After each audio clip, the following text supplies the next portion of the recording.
Looking for the best AM5 motherboard without wasting money on the wrong one? Today we're counting down 5 brands from the weakest pick to the one that gives you the most complete package.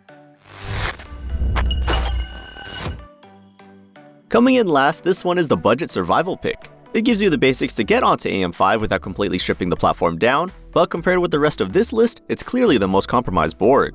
The good news is that you still get a PCIe 5x16 slot, one PCIe 5 M2 slot, 2.5GB wired networking, and BIOS flashback. For a lower cost gaming build, that's enough to feel current, and in my experience, that matters more than flashy extras when every dollar is already spoken for. The problem is everything around those basics. You only get 2 memory slots, the power design is just 6+1+1, the audio is entry level, and this is a smaller micro ATX board that simply has less room to grow than the ATX boards above it. That makes it harder to recommend once you start thinking about future CPU upgrades and a more loaded build.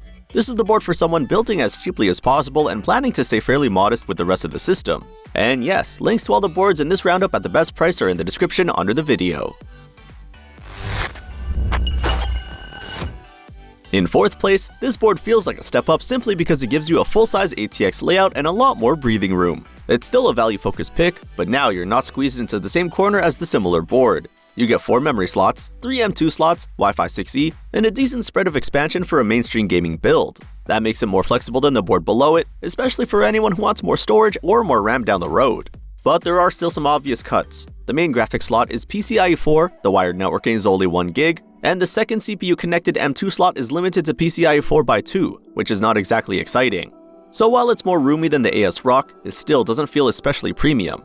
Pick this one if you want a low-cost ATX board with wireless built-in and better expansion than a compact budget model. Before we move on, hit like and subscribe so you don't miss the next roundup.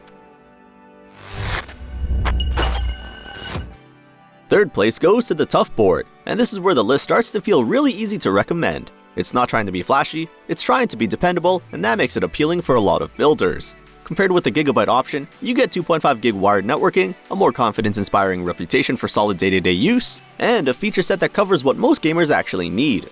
PC Gamer called it refined with a good core feature set, and PC World described it as no frills but surprisingly complete. That sounds about right. The catch is that it's still a B650 board from an earlier tier. Wi-Fi is only Wi-Fi 6, there's no USB 4 here, and storage tops out at 3 M2 slots. So it's strong for the money, but it can't keep up with the newer X870 boards once features start stacking up. This one makes the most sense for someone who wants a stable, sensible ATX gaming build and doesn't care about chasing every new high-end extra. From here though, we move into boards that feel much more future-facing. Runner-up goes to the Tomahawk, and honestly, this is the value hero of the high-end part of the list. It gives you the kind of connectivity that makes older mid-range boards look outdated in a hurry. You get 4 M2 slots, dual rear USB 4, Wi-Fi 7, 5GB wired networking, and even an easy debug display. Kit Guru called it a value motherboard with enough punch for enthusiast builders, and that sums it up well. It gives you a lot of the premium experience without feeling widely over the top.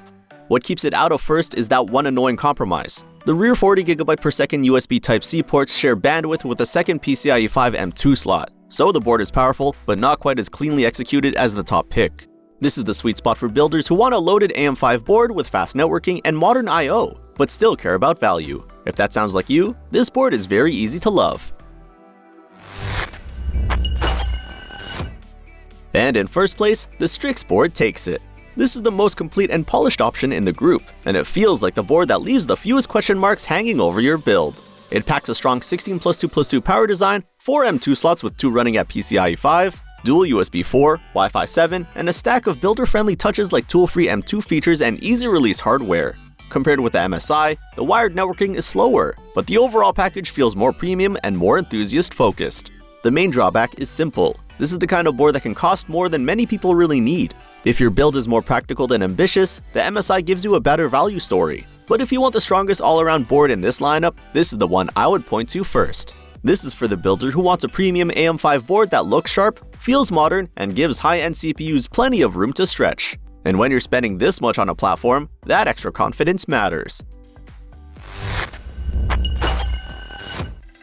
Check out the top boards in the description under the video, compare the prices, and grab the one that fits your build best. Don't forget to like this video, subscribe to the channel, and I'll see you in the next one.